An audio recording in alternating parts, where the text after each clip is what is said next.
Polynomial का कुछ point हम सभी पढ़ चुके थे, ठीक है। जैसे कि मैंने क्या क्या आपको बताया था कि थोड़ा 9th क्लास का मैंने बताया था कि कोई पॉलिनोमियल है तो उसके डिग्री कैसे फाइंड आउट करते हैं, उसके कोफिशिएंट क्या होते हैं, ये सब चीजें मैंने बताया था। डिग्री के बेस पे पॉलिनोमियल को क्लासिफाई किया था, जिसमें पहला था आपका लीनियर, दूसरा था क्वाड्रेटिक और तीसरा था क्यूबिक। जो ये तीन आपके पॉलिनोमियल में काम आने वाले थे। लीनियर कैसे पता चलता था कि जब किसी पॉलिनोमियल का डिग्री 1 हो, जब किसी पॉलिनोमियल का डिग्री जो है वो 1 होता है तो उस पॉलिनोमियल को लीनियर पॉलिनोमियल बोलते हैं, ठीक है। लीनियर पॉलिनोमियल किसको बोलते हैं? लीनियर पॉलिनोमियल, आपके सामने कई सारे पॉलिनोमियल होंगे तो आप पहचान लेंगे कि कौन लीनियर पॉलिनोमियल है और कौन क्वाड्रेटिक है, कौन सा लीनियर क्वाड्रेटिक है, कौन सा क्वाड्रेटिक है और कौन सा क्यूबिक पॉलिनोमियल है। पॉलिनोमियल, ठीक है, पॉलिनोमियल्स पहचान लेंगे ना। ये तीनों के तीनों डिसाइड किए गए हैं डिग्री ऑफ पॉलिनोमियल, ठीक है, डिग्री ऑफ पॉलिनोमियल्स। तो डिग्री ऑफ पॉलिनोमियल्स के लिए, लीनियर पॉलिनोमियल्स के लिए मैंने क्या बताया था? जिस पॉलिनोमियल की डिग्री 1 हो वो पॉलिनोमियल को हम लीनियर पॉलिनोमियल बोलते हैं। जिस पॉलिनोमियल का डिग्री 2 है, ठीक है, तो उस पॉलिनोमियल को क्वाड्रेटिक पॉलिनोमियल बोलेंगे और जिस पॉलिनोमियल का डिग्री 3 है उसको क्यूबिक पॉलिनोमियल बोलेंगे। ये सब पॉइंट हमने पढ़ लिया था, ठीक है। आज हम सीखेंगे कि ग्राफ में किस तरीके से रिप्रेजेंट होते हैं। ग्राफ जब बनाते हैं हम, ठीक है, तो कोई भी ये जैसे इसका इक्वेशन होगा, जैसे इस पॉलिनोमियल होगा तो ये पॉलिनोमियल का कोई वे होगा, किस तरीके से जा रहा होगा, इस पॉलिनोमियल का कुछ वे होगा। तो ग्राफ में किस तरीके से रिप्रेजेंट करते हैं वो चीजें मैं यहाँ पर बताने वाला हूँ, ठीक है। यहाँ पर ध्यान से समझना, आपको ऑटोमेटिक आराम से समझ में आ जाएगा। थोड़ा सा मैं पहले समझा देता हूँ, उसके बाद एक्सरसाइज बताता हूँ। एक्सरसाइज के सारे क्वेश्चंस आप आराम से कर लेंगे, ठीक है। आज आपका एक्सरसाइज जो है 2.1, एक्सरसाइज आपका 2.1 भी कंप्लीट हो जाएगा। एक्सरसाइज 2.2 के लिए बेसिक कॉन्सेप्ट, ठीक है, बेसिक कॉन्सेप्ट भी आपको इसमें पता चलेगा। क्या क्या पता चलेगा? एक्सरसाइज 2.1 इससे पहले कुछ बेसिक बताऊंगा, एक्सरसाइज 2.2 से पहले कुछ बेसिक कॉन्सेप्ट है, इतना मैं बताऊंगा। इस सेशन में इतना चलेगा, ठीक है। तो एक्सरसाइज 2.1 से पहले मैं कुछ ग्राफ बता देता हूं। पहले तो आपको थोड़ा सा कार्टेशियन समझा देता हूं। यहां पर देखिए, यहां पे ये इसको बोला जाता है वर्टिकल, ठीक है, ये वर्टिकल एक्सिस है। इस एक्सिस को क्या बोला जाता है? Vertical axis. और ये जो है इसको बोला जाता है हॉरिजेंटल एक्सिस, ठीक है। तो जो हॉरिजेंटल एक्सिस होता है उसको हम बोलते हैं एक्स एक्सिस, ठीक है। और जो वर्टिकल होता है उसको हम नाम दे देते हैं वाई एक्सिस, ठीक है। जो वर्टिकल है, जैसे मेरा बॉडी कैसा है, ये वर्टिकल है, ठीक है। तो वर्टिकल को हम वाई एक्सिस बोलते हैं और जो हॉरिजेंटल है उसको एक्स एक्सिस बोलते हैं। अब इसमें भी जो ये यहां पर थोड़ा सा ध्यान दीजिएगा, इस तरीके से देखिए, ये मेरे किस साइड है, या तो आप लिख रहे हैं, जैसे यहाँ पर लिख रहे हैं तो आपका राइट साइड कौन सा है? ये है। तो राइट साइड में यहां पर देखिए, यहां राइट साइड में ये पॉजिटिव होता है, ये क्या होता है? पॉजिटिव। और इसके लेफ्ट साइड में ये होता है निगेटिव, ठीक है। यहां पर जो इंटरसेक्टिंग है ना, यहां पर x की वैल्यू, ये देखो, ये x को रिप्रेजेंट करेगा, ये डिस्टेंस x को रिप्रेजेंट करेगा। जब 7 चैप्टर पढ़ोगे ना तो इसमें बहुत इंपॉर्टेंट रोल है इसका। 7 चैप्टर पढ़ोगे जब कोऑर्डिनेट ज्योमेट्री, तो बहुत इंपॉर्टेंट काम आएगा, इसलिए थोड़ा बेसिक यहां पर भी सीख लो, ठीक है। ग्राफ वाला इंपॉर्टेंट काम है, क्योंकि ग्राफ में ना बहुत सारे बच्चे छोड़ देते हैं। 3rd चैप्टर आओगे तो भी उसमें ग्राफ से रिलेटेड आएगा, फिर आप 7 चैप्टर आओगे तो उसमें भी ग्राफ से रिलेटेड आएगा। तो कम से कम यहां पर आप कुछ बहुत सारी चीजें यहां पर बेसिक समझ लो, ठीक है। बेसिक मतलब मैं बोलूं ना, एकदम आराम से, आसानी से बेसिक कॉन्सेप्ट सिखाने वाला हूं, ठीक है। तो मैं ये बोल रहा था कि ये एक्स एक्सिस को रिप्रेजेंट कर रहा है, और ये जो इंटरसेक्टिंग है ना, इस पॉइंट को बोला जाता है ओरिजिन। क्या बोला जाता है? ओरिजिन, ORIGIN, ठीक है, ओरिजिन। इसकी वैल्यू जो होती है, एक्स की वैल्यू भी 0 होती है। मतलब ये समझ लो ना कि नंबर लाइन बनाते थे ना, ये नंबर लाइन आप बनाते थे तो यहाँ पर पॉइंट पे एक 0 रहता था, इस तरफ दाहिनी तरफ जाते थे तो पॉजिटिव नंबर होता था, ठीक है, और यहाँ पर निगेटिव नंबर इस तरफ से जाता था, इस तरफ से निगेटिव नंबर जाता था। आप लोगों ने नंबर लाइन सेम उसी तरीके से यहाँ पर ओरिजिन है, मतलब यहाँ पर 0 0 वैल्यू होगी। ये पहला वाला x की वैल्यू होती है और दूसरा y की वैल्यू होती है। तो पहला x जो है यहां से कहीं गया ही नहीं है, तो x की वैल्यू 0, और y की वैल्यू भी कहीं गया नहीं है, तो y की वैल्यू भी क्या है, यहां का बात बोल रहा हूं, 0 है, ठीक है। y की वैल्यू भी क्या है, 0 है। रेड पेन ले लेता हूं मैं थोड़ा सा, रेड पेन, ओके। जैसे कौन क्या नहीं दिख रहा है, ये वाला पॉइंट नहीं दिख रहा है, अभी दिख रहा है? नहीं दिख रहा है, ये अभी भी नहीं दिखा। ये वाला पॉइंट नहीं दिख रहा है कि ये नहीं दिख रहा है? अब मैं दिख रहा हूं क्या? नहीं आ रहा है? लैटरल कर लो ना आप इसको ना, देखो अपने मोबाइल को लैंडस्केप रोटेट मोड पे करके और ऐसे फुल देखो, रोटेट मोड पे करके फुल में देखो, यहां पर आ रहा है, रोटेट मोड में कर दो, फुल में देखो।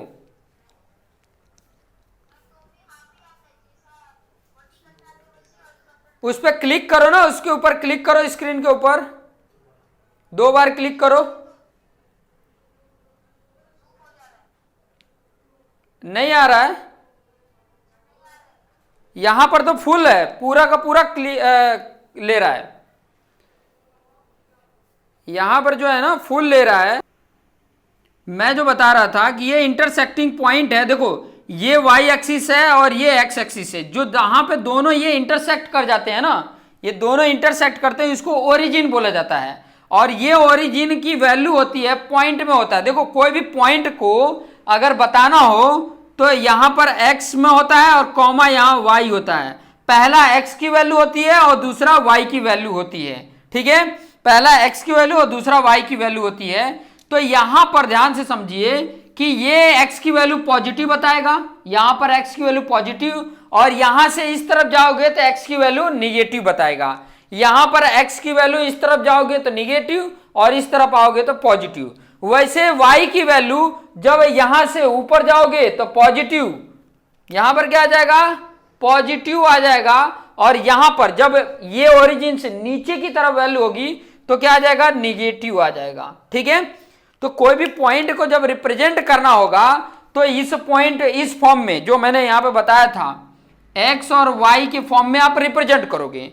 और जब x और y के फॉर्म में रिप्रेजेंट करोगे तो कोई भी आपके पास इक्वेशन हो, जैसे कि आपका पॉलिनोमियल लीनियर पॉलिनोमियल है, जैसे आपका पॉलिनोमियल क्वाड्रेटिक है, जैसे आपका पॉलिनोमियल क्यूबिक है, तो ये थोड़ा सा ध्यान देना, मैं जो बात कर रहा हूं बहुत इंपॉर्टेंट है, इससे आपका ये एक्सरसाइज कंप्लीट हो जाएगा। 1 मिनट में ये एक्सरसाइज कंप्लीट होगा। कितने मिनट में? 1 मिनट में ये एक्सरसाइज कंप्लीट होगा। सिर्फ ध्यान देना कि कोई भी लाइन का इक्वेशन हो, वो एक्स एक्सिस को कितने पॉइंट पे कट कर रहा है, वो एक्स एक्सिस को कितने पॉइंट पे कट कर रहा है, वो डिसाइड करेगा कि वो किस टाइप का पॉलिनोमियल है। ये जो 3 मैंने बताए थे, एक पहला लीनियर, दूसरा बताया क्वाड्रेटिक, और तीसरा मैंने बताया क्यूबिक। इन तीनों को कौन डिसाइड करेगा? अगर इस एक्स एक्सिस पर एक ही बार कट कर रहा हो, इंटरसेक्ट कर रहा हो, जैसे कि मैंने ये लाइन बनाया, ध्यान से देखना, मैंने ये लाइन बना दिया, देखो कोई ये एल लाइन है, ठीक है, कोई एल लाइन है, तो ये बताओ इस एक्स एक्सिस पर कितनी जगह पे कट किया है, कितनी जगह पे कट किया है? सिर्फ और सिर्फ एक ही जगह पे कट किया है, यहां एक ही जगह पर इंटरसेक्ट किया है। इट मींस जब एक जगह पे कट करे मतलब उसका सॉल्यूशन एक ही आएगा, ठीक है। उसमें x की वैल्यू अगर x के फॉर्म में है, उसमें x की वैल्यू एक ही आएगी, और उस पॉलिनोमियल को, ये लाइन जो बता रहा है, उस पॉलिनोमियल को बोला जाएगा लीनियर पॉलिनोमियल, उस पॉलिनोमियल को बोला जाएगा लीनियर पॉलिनोमियल। अब ध्यान देना, अब दूसरा मैं बना रहा हूं, देखो ये एल को बताया, ये एल लाइन को बताया, ठीक है, एल लाइन को। अब देखिए कोई एक ऐसे मैंने बना दिया, इस तरीके से बना दिया, मान लो ये एम लाइन है, इस तरीके से मैंने बनाया है। तो अब ये बताओ कितने जगह पे कट कर रहा है? 2 जगह पे कट कर रहा है, एक तो यहां पर और एक यहां पर, ठीक है। 2 जगह पे अगर कट कर रहा है तो इस लाइन को, ये एम लाइन को बोला जाएगा क्वाड्रेटिक पॉलिनोमियल। क्यों? क्योंकि मैंने बताया था कि क्वाड्रेटिक पॉलिनोमियल के जीरोज कितने होते हैं? 2 जीरोज होते हैं। लीनियर पॉलिनोमियल के जीरोज कितने होते हैं? 1 जीरोज होता है, ठीक है। लीनियर पॉलिनोमियल के जीरोज 1, क्वाड्रेटिक पॉलिनोमियल के जीरो 2 होते हैं। तो ये जो इंटरसेक्ट कर रहा है ना, ये उससे x की वैल्यू 2 बता रहा है। जो यहां पर ये दोनों वैल्यू है, ये 2 वैल्यू उसमें अगर पुट कर दोगे तो वो पॉलिनोमियल का सोल्यूशन 0 आ जाएगा, ठीक है। मतलब ये x की वैल्यू है, 2 वैल्यू x की आई, मतलब क्वाड्रेटिक। अगर इस तरीके से बन गया, देखो रेड कलर से मैं बना रहा हूं, इस तरीके से, ऐसे कोई लाइन ऐसे बनी है, तो ये कितनी जगह पे इंटरसेक्ट की? 3 जगह पे, 1 2 3। तो इस पॉलिनोमियल को, मान लो ये एन लाइन था, तो इस पॉलिनोमियल को क्या बोला जाएगा? क्यूबिक पॉलिनोमियल, ठीक है। समझ में आ गया होगा, ठीक है। अब आप एक्सरसाइज अपना ओपन करके देखो, सभी के पास टेक्स्ट बुक है क्या? क्या बोल रहे हैं? वॉइस क्लियर नहीं आ रही है।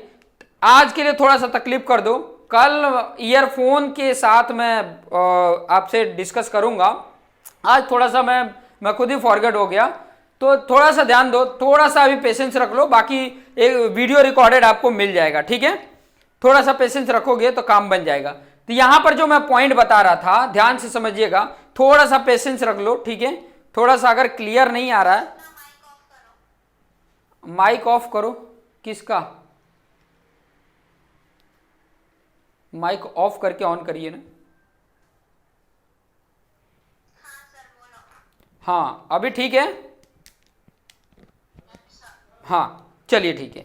तो यहां पर जो मैं पॉइंट बता रहा था कि अगर एक्स एक्सिस को 3 पॉइंट पे कट करता है, 3 पॉइंट पे इंटरसेक्ट करता है तो क्यूबिक, 2 पॉइंट पे करता है तो क्वाड्रेटिक, एक ही पॉइंट पे इंटरसेक्ट करेगा तो लीनियर, ठीक है। सीधी जो लाइन होगी ना वो एक ही जगह पे कट करेगा, ऐसी जो लाइन होगी वो 2 जगह पे कट करेगा, ऐसे ऐसे जो जिग जैग वाला आएंगे वो कई जगह पे कट कर सकते हैं, तो 3 पे कट करेगा तो क्यूबिक। अब यहां पर ध्यान देना, मैं आपको ये एक्सरसाइज दिखा रहा हूं, ये एक्सरसाइज आप लोग को दिख रहा होगा, ठीक है।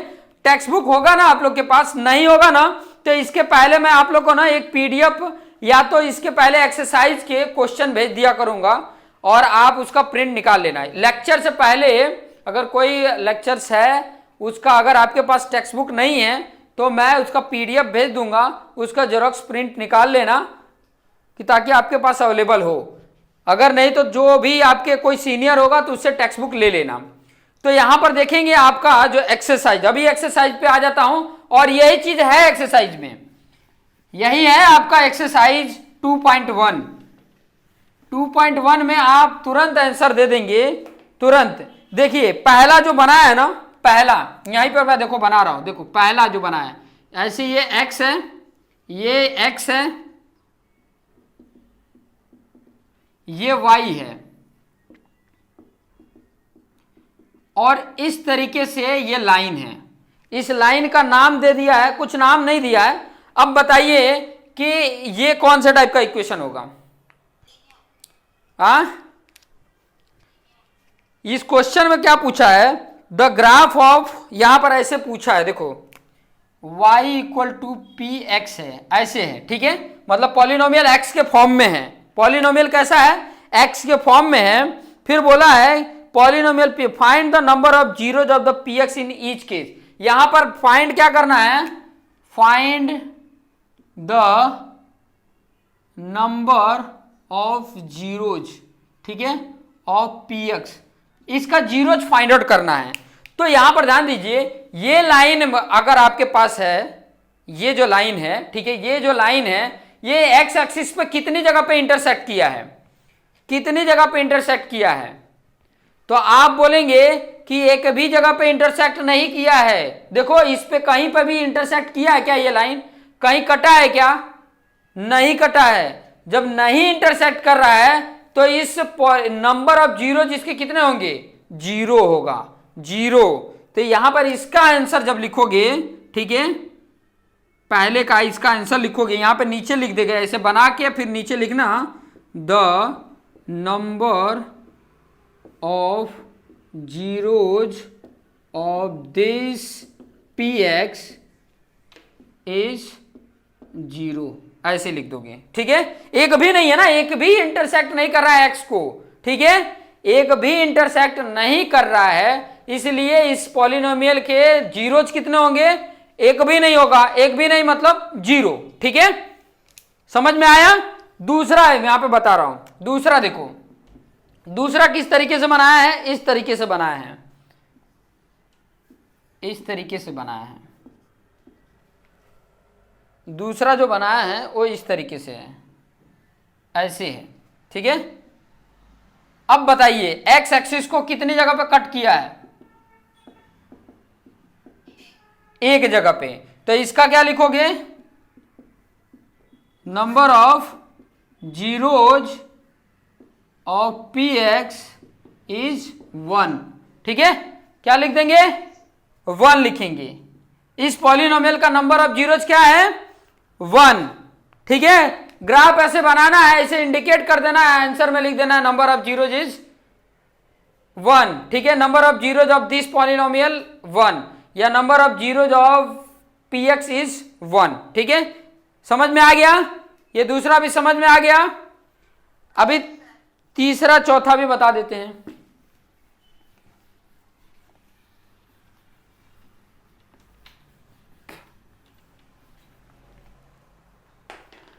देखिए तीसरा इस तरीके से बनाया, यहां पर ये x है, ये x है, ये y है। ठीक है, और ये बना हुआ है इस तरीके से, हाँ इस तरीके से बना हुआ है। अब बताइए इसके कितने जीरोज होंगे? हाँ 3 है। ठीक है, कितने जगह पे? 1 2 और 3 है। ठीक है, तो क्या लिखेंगे? Number of zeros of P x is 3। ठीक है, ये पॉइंट लिख देंगे। चौथा यहां पर बता देता हूं। चौथा किस तरीके का है? इस तरीके का है। This is the x axis, this is the y axis, and आपका इस तरीके से बना हुआ है। ठीक है, इस तरीके से बनाओ। कितने जगह पे इंटरसेक्ट कर रहा है? 2 जगह पर। बहुत बढ़िया। तो इसके नंबर ऑफ जीरोज कितने हो जाएंगे? बहुत बढ़िया। ठीक है, फिफ्थ देख लीजिए। फिफ्थ, तो फिफ्थ क्या है? फिफ्थ किस तरीके से है? इस तरीके के हैं। दिख रहा होगा, नहीं दिख रहा होगा तो थोड़ा सा, ये बना है इस तरीके से, हाँ ऐसे बना हुआ है। ठीक है, अब बताइए इसमें कितने जीरोज हैं? हाँ 1 2 3 4। तो इसका हम लिख देते हैं यहां पर number of zeros of P x is 4। ठीक है, समझ में आ गया? एक लास्ट वाला भी है, 6 वाला, इधर बता देता हूं। 6 कैसा है? दिख रहा है ना? और ये बना हुआ है इस तरीके से, इस पर टच है सिर्फ, हाँ यहां पर टच है, फिर बाद में ऊपर गया, फिर बाद में यहां पर टच है, फिर ऊपर गया। अब बताइए कितना है? हाँ 3 है। यहां 1 2 3। ठीक है, तो यहां पे लिख देंगे number of zeros of P x is 3। कितना आसान है, एक्सरसाइज कंप्लीट। आसान है कि नहीं? हाँ, तो ऐसे ही आसान लगेगा, सब कुछ आसान से धीरे से एकदम आसान आसान तरीके से बताऊंगा। कुछ चीजें हैं ना जो आप प्रीवियस में जो पढ़ चुके हो लेकिन भूल गए हैं, ठीक है, तो उसको भी मैं याद दिलाऊंगा, जो 7th क्लास में भी काम आया है होगा, लेकिन आपने सही से अगर नहीं पढ़ा होगा तो यहां पर रिवीजन हो जाएगा। काफी कुछ एक्सरसाइज भी देंगे जिससे कि आपको रिवीजन हो जाएगा, ठीक है। अब हम सीखेंगे ना कि कुछ 2.2 एक्सरसाइज है, उसके पहले कुछ कॉन्सेप्ट समझेंगे, ठीक है। हाँ, बाकी सभी माइक बंद कर दीजिए, ठीक है। बाकी सभी को जब पूछा जाए ना तभी माइक बंद चालू करिएगा, बाकी माइक बंद ही रखिए, ठीक है। जब पूछा जाए तभी माइक चालू रखिए या बंद करिए, उसके पहले माइक बंद रखिए। अब आ जाते हैं हम कुछ कॉन्सेप्ट, ठीक है। कॉन्सेप्ट बोलो या कुछ फॉर्मूला बोलो जो आपको एक्सरसाइज 2.2 में काम देगा, ठीक है। एक्सरसाइज 2.2 में काम देगा, तो मैं यहां पर पहले तो हेडिंग में डाल देता हूं, ठीक है। हेडिंग डाल देना इस तरीके से, कॉन्सेप्ट एंड फॉर्मूला। हाँ, लेफ्ट मतलब इधर, अच्छा राइट करूं, चलिए ठीक है, दिख रहा है ना ये? हाँ चलिए ठीक है, कॉन्सेप्ट एंड फॉर्मूलाज है, ठीक है। कॉन्सेप्ट एंड फॉर्मूलाज है, कुछ कॉन्सेप्ट है कुछ फॉर्मूलेज हैं। पहले नंबर तो आप लोगों ने फैक्टराइज करना सीखा होगा, फैक्टराइज करना, ठीक है। क्वाड्रेटिक इक्वेशन है या क्वाड्रेटिक पॉलिनोमियल है, इसका फैक्टराइज करना सीखा था, ठीक है। उस फैक्टराइज के मेथड से हम क्या फाइंड आउट करते थे, number of zeros find out करते थे, मतलब एक्स की वैल्यू फाइंड आउट करते थे, चाहे वो लीनियर हो, चाहे वो क्वाड्रेटिक हो, या चाहे वो क्यूबिक हो। आपका जो 10th क्लास है ना वो क्यूबिक का नहीं पूछेगा, ठीक है। क्यूबिक का आपको फाइंड आउट करने के लिए नहीं पूछेगा, लीनियर का पूछेगा या क्वाड्रेटिक का पूछेगा। लेकिन ध्यान से समझिएगा, आपको पहले ही बताया, मैंने पहले ही बता दिया यहां पर कि जो लीनियर है, लीनियर पॉलिनोमियल है, उसके नंबर ऑफ जीरोज कितने हैं?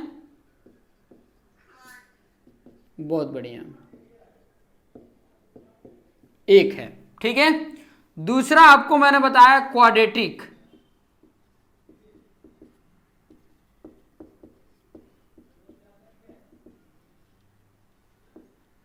क्वाड्रेटिक पॉलिनोमियल के नंबर ऑफ जीरोज कितने होते हैं? बहुत बढ़िया, ठीक है। क्यूबिक पॉलिनोमियल के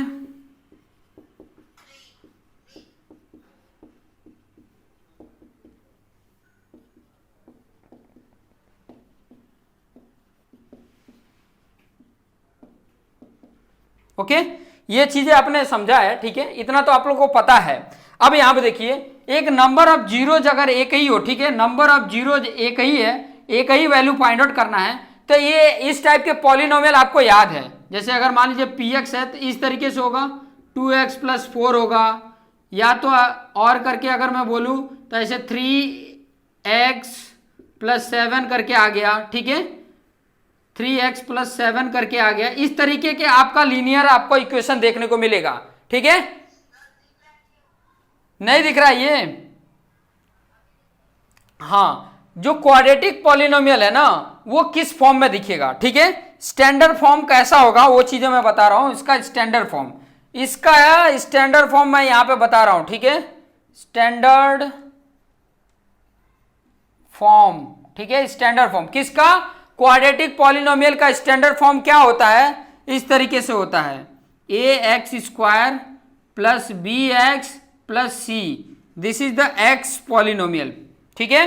x के फॉर्म में पॉलिनोमियल है, ये थोड़ा सा ध्यान देना, इसको पहले समझो, ठीक है, उसके बाद इसको मैं समझाऊंगा, पहले इसको समझो, ठीक है। स्टैंडर्ड फॉर्म ये होता है px का, ax² + bx + c, ये स्टैंडर्ड फॉर्म है। इस पॉलिनोमियल का standard form ax² + bx + c, याद हो गया, ठीक है।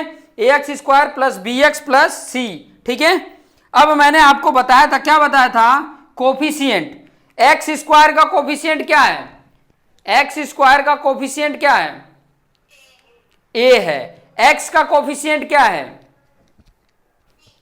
b है, ठीक है, प्लस b है, यहां पे प्लस b है ना, प्लस, ठीक है, याद रखना प्लस b, अगर माइनस होता तो माइनस b, ठीक है। और जो x के अलावा जो भी वैल्यू होगी जिसमें x नहीं होगा, जैसे c, उसको बोला जाता है कांस्टेंट टर्म, ठीक है। क्या बोला जाता है, कांस्टेंट टर्म बोला जाता है, कांस्टेंट टर्म बोला जाता है। अब यहां पर मैं बता भी देता हूं, यहां पर साइड में मैं लिख के बता रहा हूं, ये चीजें लिख लेना, ठीक है। ए क्या है, ए क्या है, ये ए जो है वो क्या है, कोफिशिएंट ऑफ एक्स स्क्वायर है, कोफिशिएंट ऑफ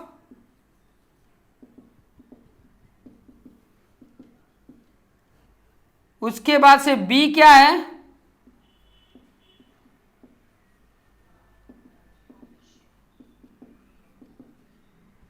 और उसके बाद से सी क्या है,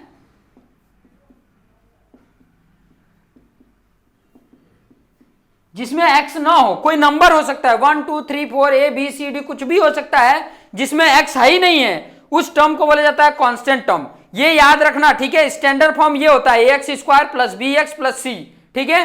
अब यहां पर थोड़ा सा ध्यान देना कि जब स्टैंडर्ड फॉर्म इस तरीके से हो, इसका फॉर्मूला मैं बता रहा हूं, बहुत ही काम आने वाला है, ठीक है, बहुत ही काम आने वाला है, वो थोड़ा सा यहां पर समझ लो। आज थोड़ा सा सिर्फ कॉन्सेप्ट ही बता रहा हूं, ठीक है, कल एक्सरसाइज करेंगे, अभी कॉन्सेप्ट समझ लो, कल एक्सरसाइज हम करेंगे तो कॉन्सेप्ट समझ लो। यहां पर कि आपको दो चीजें पूछेगा, ध्यान से समझना। एक पूछेगा क्वाड्रेटिक के लिए, सिर्फ बता रहा हूं, सिर्फ और सिर्फ क्वाड्रेटिक के लिए, इसका नंबर ऑफ जीरोज के लिए मैंने आपको आइडिया बता दिया था कि नंबर ऑफ जीरोज आपको फाइंड आउट करना है तो क्या करना, ये px इक्वल टू 0 कर दो, मतलब ये 2x प्लस 4 इक्वल टू 0 कर दोगे। फिर बाद में जब सॉल्व करते हैं तो x की वैल्यू क्या आ जाएगी, उसको सॉल्व करने पे x की वैल्यू डायरेक्ट हमें मिल जाता है।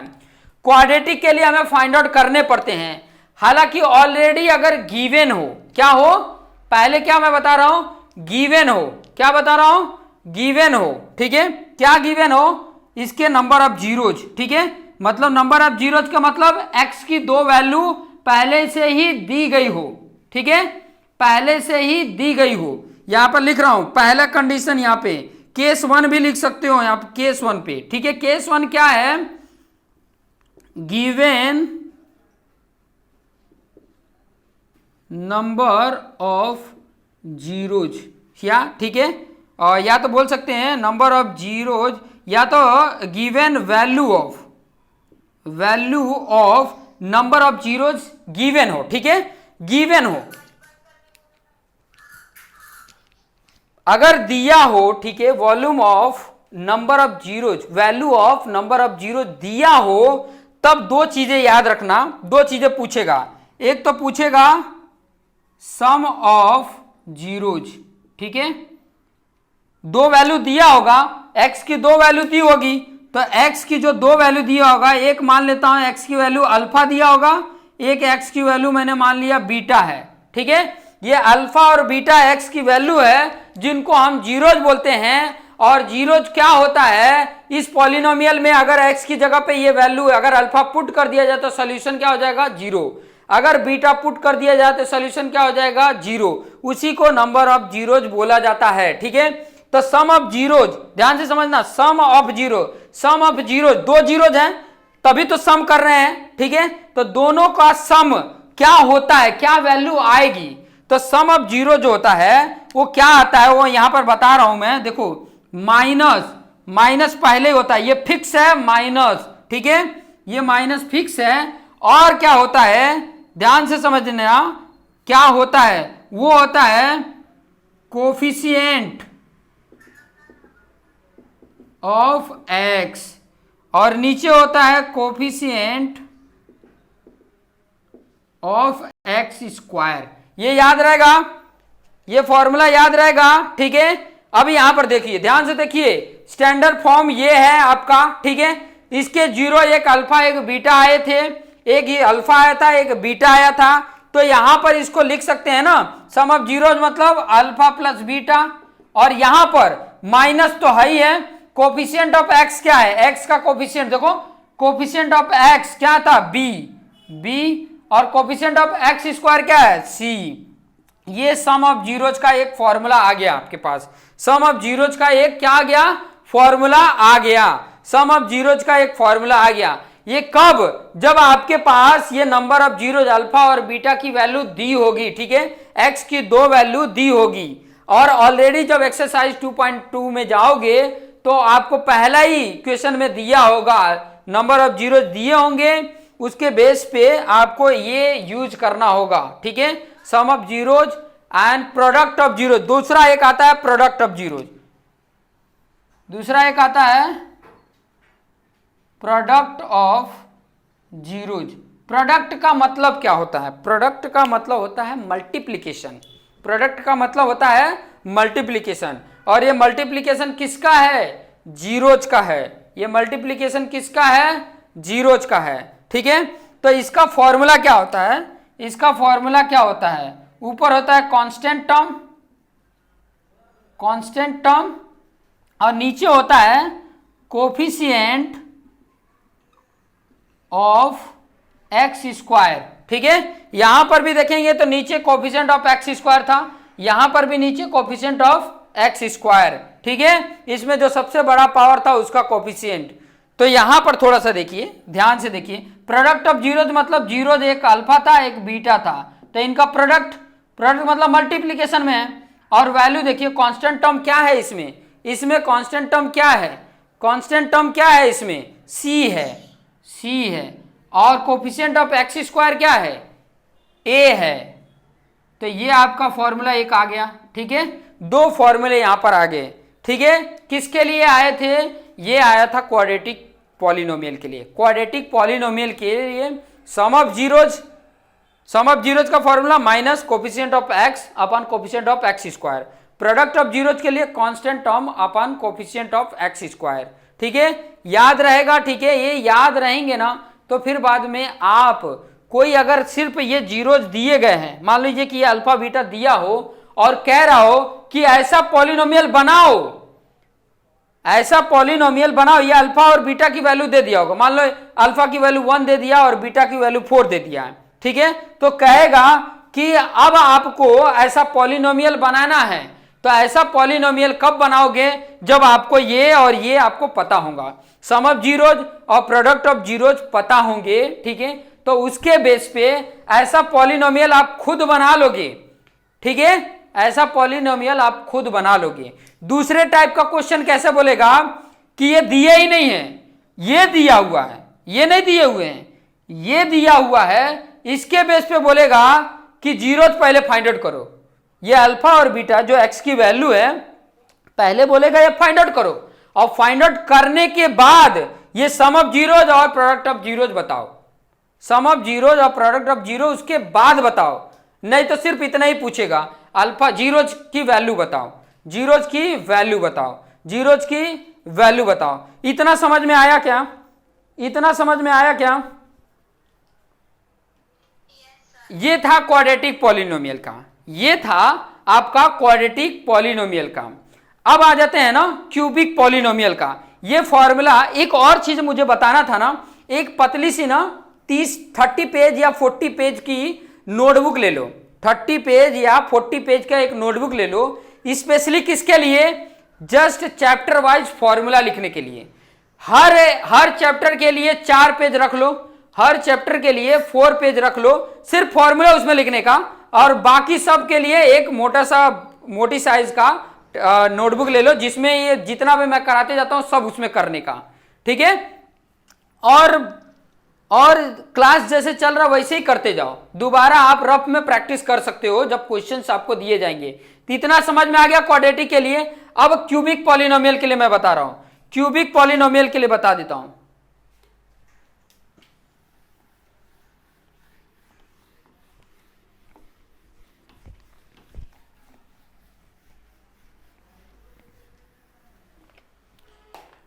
क्यूबिक पॉलिनोमियल हेडिंग डाल दोगे यहां पे, क्यूबिक पॉलिनोमियल, ठीक है। इसके नंबर ऑफ जीरोज कितने होते हैं,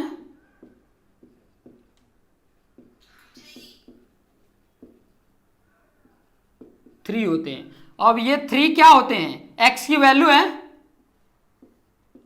ये तीनों क्या होते हैं? x की वैल्यू। मान लो एक अल्फा है, एक बीटा है, एक गामा है। x की वैल्यू होती है ये तीनों, का मतलब ये 3 वैल्यू हैं x की, ठीक है। जो अगर इसका स्टैंडर्ड फॉर्म मैं बता देता हूं यहां पर, ये जो क्यूबिक पॉलिनोमियल है उसका स्टैंडर्ड फॉर्म कैसा होता है? स्टैंडर्ड फॉर्म कैसा होता है?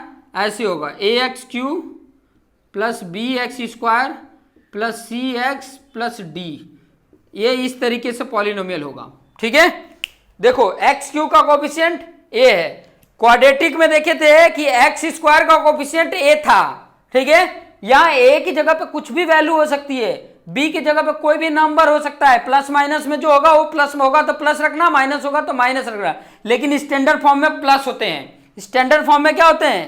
प्लस होते हैं। स्टैंडर्ड फॉर्म में प्लस होते हैं। लेकिन जब आपके पास जब नंबर फॉर्म में दिया होगा ना क्वाड्रेटिक का, तो प्लस माइनस सब दिया रहेगा। लेकिन ये स्टैंडर्ड फॉर्म है, ठीक है। ये स्टैंडर्ड फॉर्म में है, ठीक है। अब यहां पर थोड़ा सा देखिए, ये तो आपका स्टैंडर्ड फॉर्म में है इस तरीके का क्वाड्रेटिक पॉलिनोमियल।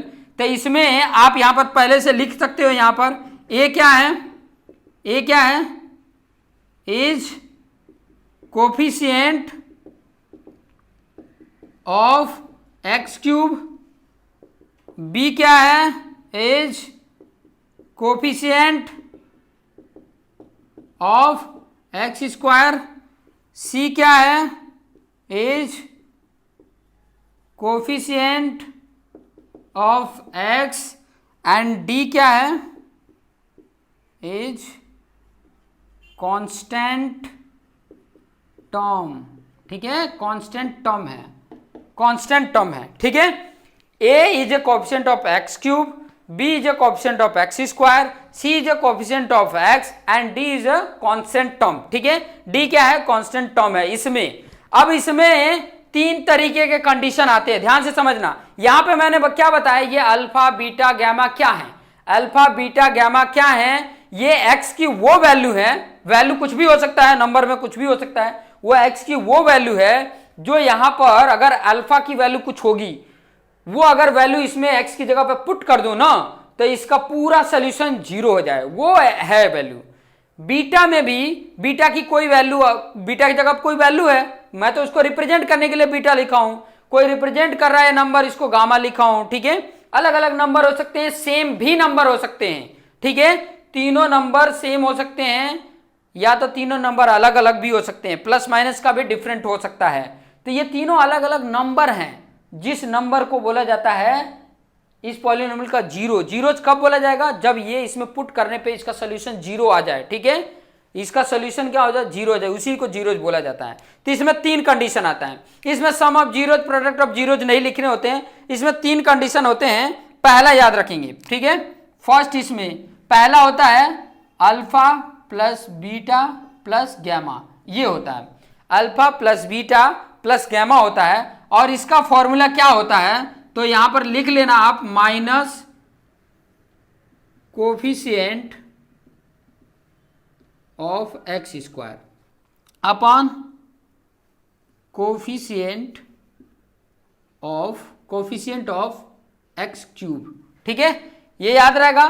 तो फॉर्मूला क्या बन के आ जाएगा? Alpha plus beta plus gamma का फॉर्मूला क्या आ रहा है? देखो माइनस तो पहले से ही फिक्स है, ये क्या है? एग्जिस्ट है, पहले से ही है, ठीक है। फिर कोफिशिएंट ऑफ x² इसमें क्या है? x² का कोफिशिएंट क्या है? b है, तो यहाँ b आ गया। और कोफिशिएंट ऑफ x³ क्या है? a है। तो ये एक फॉर्मूला आ गया आपके सामने, दिख रहा है ये एक फॉर्मूला, ठीक है। दूसरा इसमें देख लीजिए, दूसरा फॉर्मूला होता है एक alpha into beta, beta plus gamma into alpha. ये क्या होता है? तो ये जो होता है, ध्यान से समझिएगा, ये होता है आपका, ये x² के बाद ये वाला आ जाता है ना, तो कोफिशिएंट है, ये प्लस में रहेगा, यहां पर माइनस नहीं रहेगा। Coefficient of x upon coefficient of x³, ये नीचे हमेशा सेम ही रहेगा।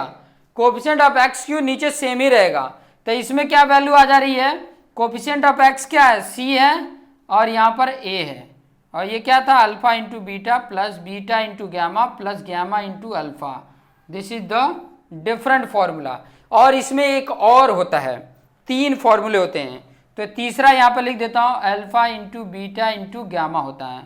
ये alpha into beta into gamma होता है, और ये क्या होता है, minus constant term upon coefficient of x cube. तो इसका फॉर्मूला क्या आ जाएगा, कांस्टेंट टर्म क्या है, पहले माइनस तो एग्जिस्ट है ही है, कांस्टेंट टर्म डी है यहाँ पे, और कोफिशिएंट ऑफ एक्स क्यू क्या है, ए है।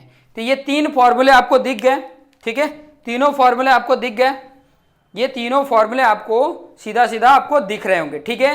एक तो आपका ये alpha plus beta plus gamma का minus b upon a, alpha into beta plus beta into gamma plus gamma into alpha c upon a, and alpha into beta into gamma minus d upon a, ठीक है। ये याद रखोगे ना, ये formula याद रखोगे तो कभी भी आप फेल नहीं होगे, ठीक है। ये तो रिप्रेजेंट किया है, यहाँ पर अगर मान लो मैंने टी रिप्रेजेंट करता तो आप टी लिखा था, ठीक है, टी लिखा था, लेकिन ये वाला कॉन्स्टेंट है, ये जो फॉर्मूला लिखा है ये याद रखना इंपॉर्टेंट है, ये ठीक है। क्वेश्चन कराऊंगा ना तो आपको आइडिया मिलेगा, ठीक है। अभी तक तो ये फॉर्मूले है, सिर्फ फॉर्मूले हैं, कुछ कॉन्सेप्ट है, ठीक है। अभी तक के लिए सिर्फ फॉर्मूले हैं, अभी तक के लिए क्या है, सिर्फ और सिर्फ फॉर्मूले हैं। आगे आपको जब क्वेश्चन कराए जाएंगे, आगे कुछ देखो, कुछ आपके टेक्स्ट बुक में नहीं क्वेश्चन है, ध्यान से समझना, कुछ आपके टेक्स्ट बुक में क्वेश्चन नहीं है, लेकिन एग्जाम में उससे रिलेटेड क्वेश्चन पूछ दिए गए हैं। क्योंकि मैंने सैंपल पेपर देखा तो इससे रिलेटेड, ये जो क्यूबिक पॉलिनोमियल है ना, इससे रिलेटेड क्वेश्चन नहीं दिए हुए हैं, आपके टेक्स्ट बुक में क्वेश्चन नहीं दिए हुए हैं, फॉर्मूला तो दिया हुआ है लेकिन क्वेश्चन नहीं दिए हुए हैं। तो क्वेश्चन मैं सैंपल पेपर से लेकर आपको बताऊंगा, कुछ सैंपल पेपर से लेकर बताऊंगा, कि ताकि आपको आइडिया मिले कि इस तरीके के अगर क्वेश्चंस आ जाते हैं तो कैसे सॉल्व करेंगे, क्या करना होगा जिसकी वजह से ये सॉल्व हो पाएगा। सभी को क्लियर है? कोई नहीं है, ओके, नो प्रॉब्लम, जो है आपको समझ में आया ना? ओके, ठीक है, तो आज के लिए इतना ही रहते हैं, ठीक है। कल फिर मिलेंगे। आज का टाइमिंग थोड़ा सा कहीं मुझे जाना था, इसकी वजह से टाइमिंग हो गया। कल उसी टाइम पे 4:20 या 4:30 पे सभी ज्वाइन हो जाना, ठीक है। ओके।